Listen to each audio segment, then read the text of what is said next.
Assalamualaikum warahmatullahi wabarakatuh. Waalaikumsalam warahmatullahi wabarakatuh. Alhamdulillahirabbil alamin wassalatu wassalamu ala asyrofil mursalin sayyidina maulana Muhammadin wa ala alihi wa sahbihi ajmain amma ba'du.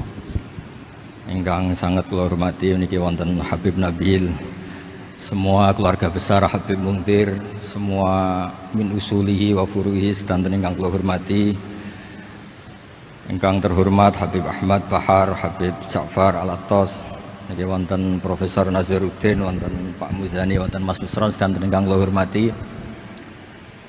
Yang spesial, saya ini punya dua permintaan. Satu, jangan diundang lagi. Dua, saya minta maaf kalau yang ingin ngundang mohon nggak usah diteruskan. Saya akan cerita yang ilmiah. Saya terima kasih tadi sama Habib Abdullah bin Ja'far sama Ustadz Hasan Saifur Rijal. Begini, kenapa saya banyak dikutip para narasumber? Karena saya ini jenis kiai yang otoritatif. Jadi saya ini karena nggak menteri, sehingga kalau belajar itu serius sekali. Ini alhamdulillah ini ada Pak Muzani, orang yang bisa ngelantik seseorang jadi presiden. Masih punya utang satu, bisa nggak ngelantik kita jadi ahli surga? Begini kalau cerita ilmiah, nanti saya baca hadisnya. Ada kelebihan kita jadi manusia itu justru karena ketidaktahuan kita. Kita tentu hingga detik ini tidak melihat surga langsung, tidak melihat neraka langsung, apalagi melihat Allah Subhanahu wa Ta'ala. Tapi selalu ada teori, dan ini dibenarkan oleh semua ulama karena ini nas itu mansus. Gini ku diantara kelebihan Rasulullah SAW adalah diutus kafatan linnas, untuk semua orang. Sehingga ada orang ditanya, dengan apa kamu tahu kalau Tuhan itu satu?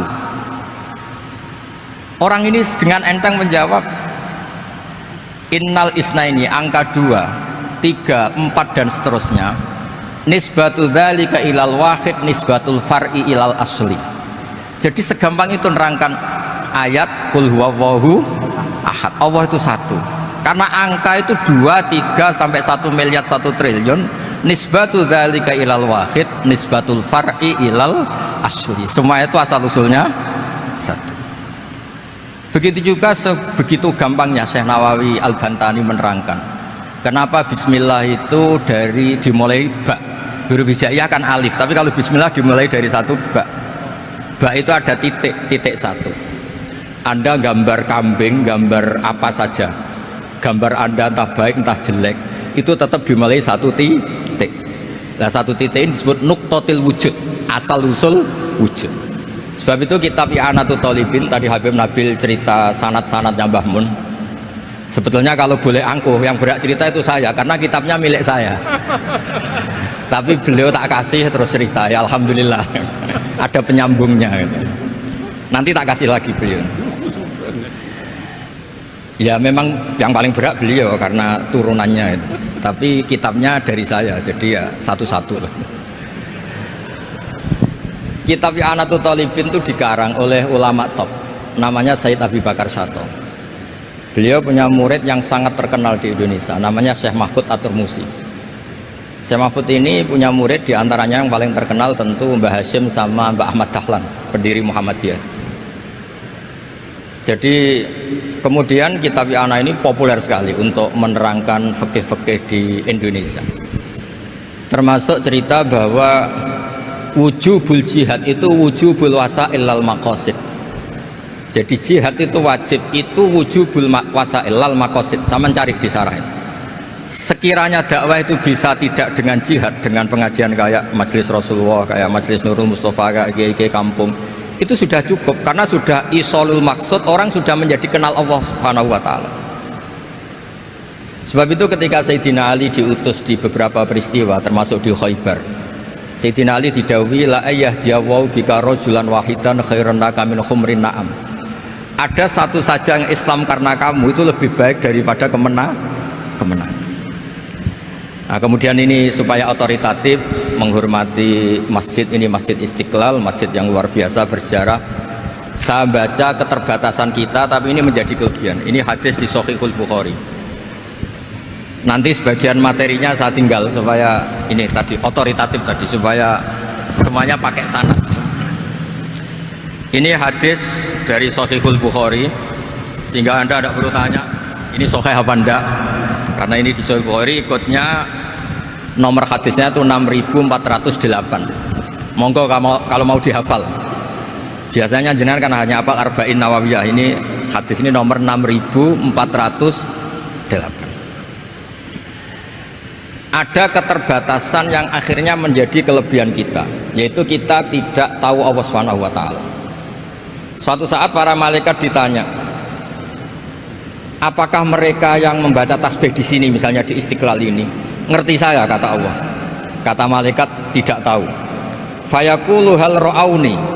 Qal fayaqulu nala wallah ma ra'auka. Qal fayaqulu kaifa la ra'auni. Yaquluna la ra'auka kanu asyadda laka ibadatan wa asyadda laka tamjidan wa aktsara laka tasbihan.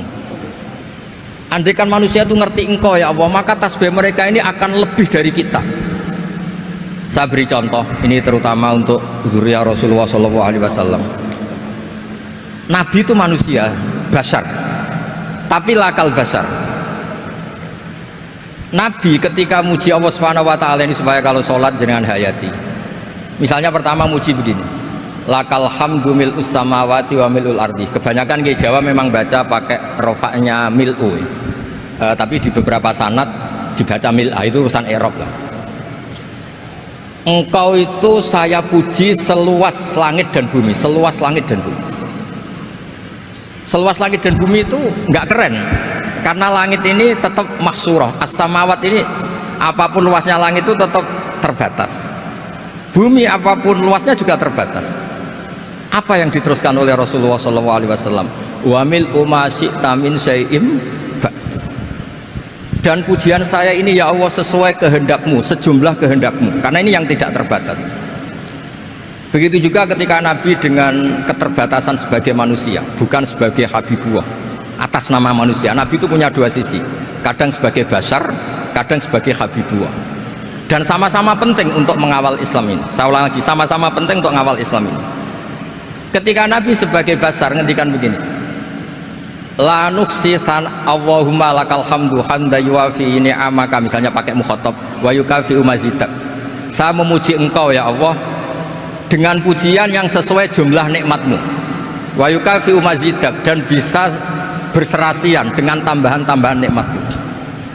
Tapi apapun luasnya nikmat itu terbatas, sehingga Nabi nambahi, la ukhsi thana'an alaika anta kama atneta ala nafsik. Saya muji ini tidak terhitung, sama sejumlah pujian yang engkau lakukan. La ukhsi atau la nukhsi thana'an alaika anta kama atneta ala nafsik. Sehingga ini kreasi-kreasi Bani Adam yang malaikat itu tidak bisa. Saya ulang lagi, ini kreasi-kreasi Bani Adam yang bakat malaikat itu tidak bisa. Ini saya baca di kitab Fathul Bari, ini sarahnya kitab Bukhari. Kata Imam, ini saya ulang lagi, ini kata Imam Ibnu Hajar al-Asqalani, pensarah terbaik Bukhari. Jadi Sahihul Bukhari itu punya sarah paling terkenal namanya Fathul Bari. Itu gurunya Syekh Zakaria Al-Ansari. Syekh Zakaria itu dikenal sebagai Syekhul Islam. Itu berkahnya punya guru alim banget, kereng. Ibnu Hajar al-Asqalani itu kereng itu keras. Kalau muridnya tidak bisa itu keras sekali, tapi urusan ngaji saja. Terus punya murid itu pinter sekali, namanya Ibnu Hajar al-Haytami. Jadi beliau kalau mau ngaji ya susah, karena gurunya itu alim, nyuruh baca. Kalau mau ngajar ya susah, muridnya itu alim, takut salah. Jadi akhirnya pinter. Orang punya murid alim alama itu kan bingung. Makanya saya tidak suka kalau Profesor Nazar ngaji saya, nanti ngoreksi repot. Sudah gitu Islamnya beliau formal karena Menteri Agama, saya non formal. Lama-lama Islamnya beliau legal, saya ilegal. Kan jadi repot nanti. Makanya tadi tak bully, tak cocokkan. Kalau jenengan Menteri Agama sampai akhirat berarti top. Tapi kayaknya di akhirat saya yang ngelamar jadi Menteri Agama. ada, ini nggak penting. Ini hanya gejolokan saja supaya kelihatan bahwa menteri pun juga warga nopo Indonesia. Begini kata Ibnu Hajar Al Asqalani, ini saya baca ya supaya penghormatan saya sama Habib Umar Hafid. Saya ini baca kitab beliau khatam serius, namanya Taujihun Nabi li Mardhati Bari, yang ditulis oleh Ustadz Fahmi bin Ali bin Ubaidun. Saya baca banyak, termasuk ketika beliau punya manhaj yang tidak populer, kata beliau fala buddha antuwattina nafsaka ala annana khudamatu hadal kaun. Kamu harus yakin bahwa tugas kiai, tugas ulama itu khudamatu hadal kaun, mengkhidmati semua alam raya ini. Dan jangan pernah putus asa, misalnya melihat non muslim terus kamu putus asa, ini non muslim enggak. Bisa saja suatu saat rubbama aslama fakhasuna islamu, bisa saja dia Islam fakhasuna Islam. Nah, ini wirasah nabawiyah, karena dulu Nabi ketika dari kampung Abdi Yalil dan disakiti, malaikat Jibal itu usul supaya kampung itu dihabisi, kata Nabi apa? La bal arju ayukhrijawah min aslabihim ma ya'budu wa la yusyriku bihi syai'an. Bisa saja bapaknya masih kafir, anaknya Islam, cucu-cucunya nopo Islam. Kayak apa Nabi itu? Rojaknya Masya Allah. Nah kemudian ini kembali ke tasbih tadi. Kata Ibnu Hajar Al Asqalani, yukhadu min hadal hadis anna dzikral hasil min bani adam a'la wa asyrafu min adzikri al hasil min al malaikah li khusuli dzikril adamin ma akasratis syawaghil wa wujudis sawarif wa sudurihi fi alamil ghaibi bi khilafil malaikati fi dzalika kulli. Jadi kita ini enggak melihat Allah langsung, enggak melihat surga langsung, enggak melihat neraka langsung, tapi cara kita zikir wis nak wedi neraka yo nuwangis tenan, padahal yo ora mesti mlebu neraka, lha nuwangis tenanan. Kayak apa iman kita? Nah, iman seperti ini sesuai kriteria awal sing dikersana Allah, alladzina yu'minuna bil ghaib. Maka andekan saya ini kok dikasih mukasyafah sama Allah untuk melihat surga, saya milih enggak melihat supaya ngikuti yang tetap ghaib. Nanti kalau saya melihat langsung kemudian iman, kata Allah, akeh tunggali aku iman mau melihat itu. Jadi kadang-kadang keterbatasan kita ini penting. Makanya masyhur Nabi pernah ngendikan, tuba liman ro'ani wa amanabi, tapi wa tuba liman lam yaroni wa amanabi. Kalau orang melihat saya kemudian iman itu biasa. Ini orang zaman akhir tidak melihat saya tapi iman. Kadang-kadang itu nggak lewat Habib yang ganteng tuh, enggak lewat Mudin. Mudin di kampung rapati di duit, ini mulang tauhid ya mandi. Islam lu digawa Habib ya mandi, digawa menteri ya mandi, digawa Mudin ya mandi. Karena Islam itu kafatal, napa kafatal dinnas. Nah yang nggak dipunyai malaikat adalah tadi seperti cerita saya tentang Imam Amudi. Segampang itu. Makanya di tradisi pondoknya Mbah Maimun itu ada tradisi qaddimid dirayah ala riwayah. Logika riwayat itu penting karena itu menjadi nyaman. Ya kayak tadi, Allah itu satu. Ketika kita berpikir angka 2, 3 sampai sekian miliar, sekian triliun, nisbatu dzalika ilal wahid, nisbatul far'i ilal asl. Semua itu dibanding angka 1 adalah cabang. Gambar kayak apa ruwetnya, dinisbatkan asal usulnya mesti satu nuktoh, yaitu satu titik. Nah satu titik ini kata pengarang I'anatul Talibin, bi kana makana wa bi yakunu mayak. Nah kemudian terakhir ini nggak boleh lama-lama. Kalau lama-lama nanti sampean pinternya nyanyi saya. Jadi sudah. Tapi nggak apa-apa lah. Saya ini termasuk kiai yang sudah diundang. Ini termasuk Pak MPR, nggak boleh undang saya. Pak Nusron apalagi nggak boleh. Itu kalau di kampung sama saya hormat. Kalau di sini kok kayak menteri itu. Menteri betul tapi. Lawang gurunya dia itu teman saya gitu. Jadi tanya ini kalau nggak percaya. Makanya kalau sama saya beliau cium tangan, saya sebetulnya ya nggak siap dicium tangan menteri itu, nggak siap. Apalagi dihormati Pak Nazar, nggak siap lah. Nanti dikira minta haji malah repot. repot. Saya ini tadi bisik-bisik itu urusannya ilmu tasawuf, ya ada urusannya dengan haji. Nah, cocokan. Kenapa beliau suka ilmu tasawuf? Saya kan sering lihat beliau ceramah di TV. Katanya obat Gus obat. Orang kalau belajar tasawuf kan kepenak itu. Kayak wis ahli swarga kan kepenak di tasawuf itu kan mang. Sekarang saya cerita tentang ini karena bidang yang saya tekuni. Ada kitab tentang Ulumul Quran, namanya Al-Mufradat fi Gharibil Quran, dikarang oleh Ar-Raghib Al-Asfihani. Ini kitab luar biasa.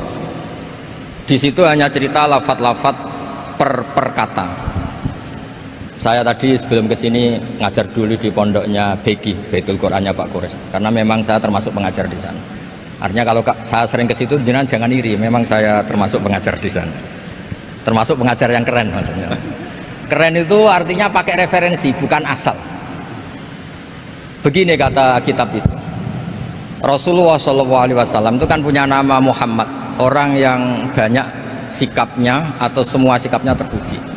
Termasuk ketika sebagai manusia, sama kita termasuk ketika sebagai apa? Manusia. Sebagai manusia aja Nabi gak pernah salah. Begini kata kitab itu. Nabi-nabi yang keren-keren itu, sama lihat di Ahaditsus Syafa'ah, itu masih egois. Ketika ada haulul mauqif, ada prahara mauqif, itu semua Nabi bilang nafsi, nafsi, nafsi, nafsi. Ketika dimintai syafaat bilang nafsi, nafsi. Tapi Rasulullah SAW itu beliau ngendikan ummati, ummati. Dan beliau ketika dimintai syafaat kata beliau, sudah, analah, saya bisa memberi syafaat.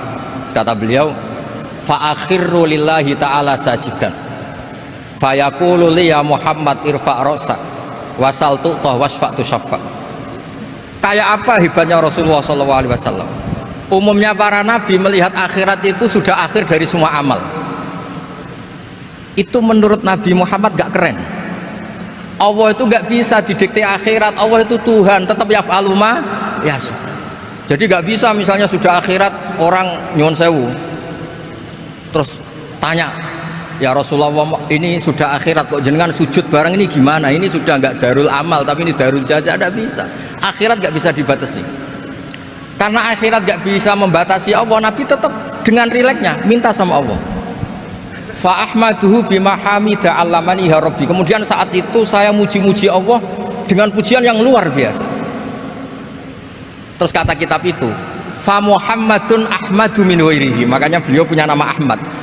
Ahmad itu afal tafdil, bukan fi'il mudhari' waqi' mutakallim. Ini pernah madrasah dulu di Qudsiyah. Tamat terus. Beliau kalau di rumah hormatnya enggak kayak tadi, lebih dari itu. Tadi di sini pejabat tuh. Sembrono ya di sini tuh kenapa itu. Ya tapi enggak apa-apa itu. Tadi sudah dipuji, akhlaknya baik, apa-apa baik, alhamdulillah. Fa Muhammadun Ahmadu min ghairihi. Ketika para nabi gak bisa muji Allah di mahsyar, bahkan mereka itu nyuwun sewu egois, hanya mikir diri sendiri, nafsi-nafsi. Rasulullah Muhammad ini punya nyali untuk muji Allah dan tetap mengajukan permohonan apa? Syafaat. Makanya disebut fa Muhammadun Ahmadu min ghairihi. Sampeyan lihat di Bukhari, di Muslim. Fa Ahmadu fi mahamida allamaniha rabbi. Tetap muji-muji Allah. Nah, bukti bahwa teori saya benar dan otoritatif adalah yang nggak bisa hilang di surga itu juga wiridan. Ketika kita masuk surga, apa kita kegiatannya? Da'wahum fiha subhanakallahumma wa tahiyyatuhum fiha salam wa akhiru da'wahum alhamdulillahi rabbil alamin. Nah, kemudian ini juga yang terus kemudian dinyatakan al-baqiyatus sholihat. Ini kalimat-kalimat yang abadi. Karena apa? Di dunia ya kita bilang subhanallah alhamdulillah, di akhirat dia bilang subhanallah. Kayak apa kerennya kita sebagai Bani Adam. Nah, makanya disebut alladzina yu'minuna bil ghaibi. Wong tidak melihat Allah, tidak melihat surga, tidak melihat neraka, tapi iman kita ini kayak iman sing musyahadah. Iman sing hakul yakin, ainul yakin. Kenapa demikian? Ya karena tadi kita diajari terus menerus oleh Rasulullah SAW. Yang terakhir saya cerita mukjizat. Ini juga terkait dengan betapa mudahnya hadaddin ini di logika, dicerna. Kata Rasulullah SAW, sabda Nabi di hadis, salang lagi ini hadis sahih di bab awal Fadailul Quran di Sahihul Bukhari. Dicek kalau gak percaya dicek. Ma minal anbiya'i nabiyyun illa u'tiya minal ayati ma misluhu amana alaihil bashar. Wa innama kana alladhi utitu wahyan awhahu wa ilayya fa arju an akuna aktsarahum tabi'an yaumal qiyamah. Enggak ada nabi kemudian kecuali dikasih wahyu, dikasih mukjizat. Dan mukjizat ini dahsyat sehingga orang itu dipaksa iman. Kayak Nabi Soleh, ada unta besar keluar dari batu. Nabi Musa punya tongkat dipukulkan ke Laut Merah langsung menyibak jadi daratan. Tapi kata Nabi Muhammad SAW, kata, saya itu tidak punya mukjizat kayak itu, juga gak ingin. Saya ini dikasih mukjizat Al-Quran, dan saya berharap karena mukjizat Quran ini adalah terus kemudian umatku menjadi yang terbanyak ila yaumil ya. Sekarang kita berlogika, ini kata kitab Fathul Bari lagi, kita berlogika, ajaza yu'jizu ijazan, sesuatu yang menjadikan orang lain nggak mampu disebut ijaz, kemudian karena ayat menjadi mukjizat, sesuatu yang kita sepakat tidak mampu. Nah kalau itu masalahnya, tongkat dipukulkan laut kemudian menjadi kering, kita mampu enggak? Enggak kan? Tapi pertanyaannya, Anda bikin nyamuk mampu enggak? Enggak kan? Anda bikin sapi, bikin unta mampu enggak? Enggak kan? Makanya Nabi Muhammad SAW cukup, sudahlah kamu itu manusia, bahkan sekedar menciptakan lalat itu enggak bisa. Innallaha la yastahi ayyadriba masalam ma'ba'udatan fama fawqaha. Kemudian mukjizat ini sama Nabi dicontohkan hal-hal yang keseharian kita. Wa min ayatihil lailu wan naharu wasyamsu wal qamar. Sekarang peristiwa laut dibelah Nabi Musa dengan matahari yang nggak pernah turun mesin, itu keren mana coba? Keren matahari yang nggak pernah turun mesin. Terus kata Ibnu Hajar al Asqalani, li'annal mu'jizat al-madiyah kanat khisyatan tusyahadu bil absor kana qati soleh wa asa Musa wa mu'jizatul Quran tusyahadu bil basirah fakana man yattabi'uhu atau yatba'uhu li ajliha aksar fa innal ladzi yusyahadu bil absar yang qaridu bingkiradi musyahidihi wal ladzi yusyahadu bil basirah bakin, ya saya ulang lagi, bakin, ya bagian terus disaksikan orang sing ja'a badal awali mustamirron. Begini logikanya, mukjizat kayak nakoti soleh atau aso Musa yang terkenal, saya andaikan jadi umatnya Nabi Musa terus dikasih tongkat itu, terus bisa apa coba? Ketika kita punya utang disuruh nyaur, ya nggak bisa dipakai jaminan kan. Sudah gitu orang tanya ini asli apa enggak, kalau asli buktikan, kan ya repot. Tapi kalau kita jadi umatnya Rasulullah SAW ditunggoni Quran, punya banyak masalah resepnya sabar. Kalau nggak bisa sabar ya nyari kiai-kiai tukang ijazah nak menodongannya mandi. Karena orang mensifati Allah itu macam-macam.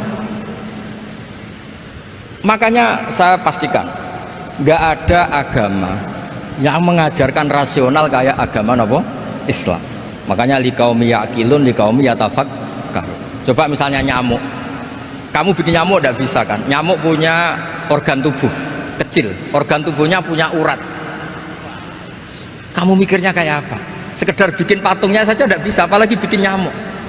Jadi untuk mengakui kudronya Allah yang tidak terbatas dan kita lemah, itu udah usah nunggu peristiwa kayak terbelahnya laut. Cukup wa ma min dabatin fil ardi wala ta'ir yatiru bi janahihi illa umamun amsalukum inna fi khalqis samawati wal ardi waqtilafil laili wan nahar, seterusnya la ayatil liqaumi yaqil. Nah gara-gara pola yang diajarkan Nabi itu ila yaumil qiyamah orang tetap Islam karena nyaman dengan kepastian mukjizat ini baqiyah ila yaumil qiyamah. Itu kayak apa baiknya Nabi. Makanya saya suka tadi burda yang dibaca, ada ulama kayak Muhammad bin Said Al-Busiri yang ngarang burda. Itu kalau berpikir itu sederhana, ngeten lho Gusti, malah nerangno pangeran. Lama da'awa da'ina li ta'ati bi akramir rusli kuna akramal umami. Ngeten lho Gusti, karena Rasul Muhammad itu terbaik, ya logikanya umatnya juga terbaik. Jadi lama da'awa da'ina li ta'atihi bi akramir rusli mesti kuna akramal umami. Jadi burda ini saking manjanya sama Allah sampai bilang gini, wala yadhiqa rasulullah jahuka bidzal karimu tajalla bismimun takimi. Ya Allah, engkau telah menamai Nabi engkau itu Raufur Rahim, yang penuh kasih sayang, yang sohibus syafa'ah. Maka ketika engkau ingin nyiksa kami dengan alasan engkau ini al-muntakim, dat yang bisa nyiksa orang maksiat, jenengan harus ingat ya Allah bahwa Nabi kita itu Nabi yang engkau gelari Raufur Rahim. Ya kalau gitu jangan jadi nyiksa. Terus gunanya apa digelari Raufur Rahim reso nyafaati gitu. Itu jenis wala yadhiqa rasulullah jahuka bi idzal karimu tajalla bismi muntahi. Terus fa inna min judika dunya wa darrataha wa min ulumika ilmal lauhi wal qalam. Dan itu juga yang dibuktikan Rasulullah SAW. Sampai beliau ngendikan likulli nabiyyin da'watun mustajabah wa akhtabi da'wati syafaatan ummati yaumal kiamah. Semua nabi itu punya doa yang mustajab dan semuanya sudah dipakai di dunia. Tapi saya menyimpan jatah itu supaya saya tetap punya hak syafaat fi yaumil kiamah. Dan ini bukti-bukti bahwa ilmu yang selama ini diajarkan para habaib, para kiai itu otoritatif. Saya hanya bantu jenengan memastikan kalau hadis itu sahih dimaknai oleh ulama-ulama yang kredibel. Ya, perjanjian terakhir tadi, saya ini termasuk kiai yang sergap tanya Mas Nusron, Pak Muzani juga pernah ke rumah saya. Meja saya itu isinya ya kitab. Habib Nabil pernah ke kamar, isinya kitab. Jadi kalau jenengan ngundang saya itu berhadap-hadapan sama hukumnya Allah, yaitu ganggu orang belajar gitu aja. Mohon ngoten mawon. Assalamualaikum warahmatullahi wabarakatuh.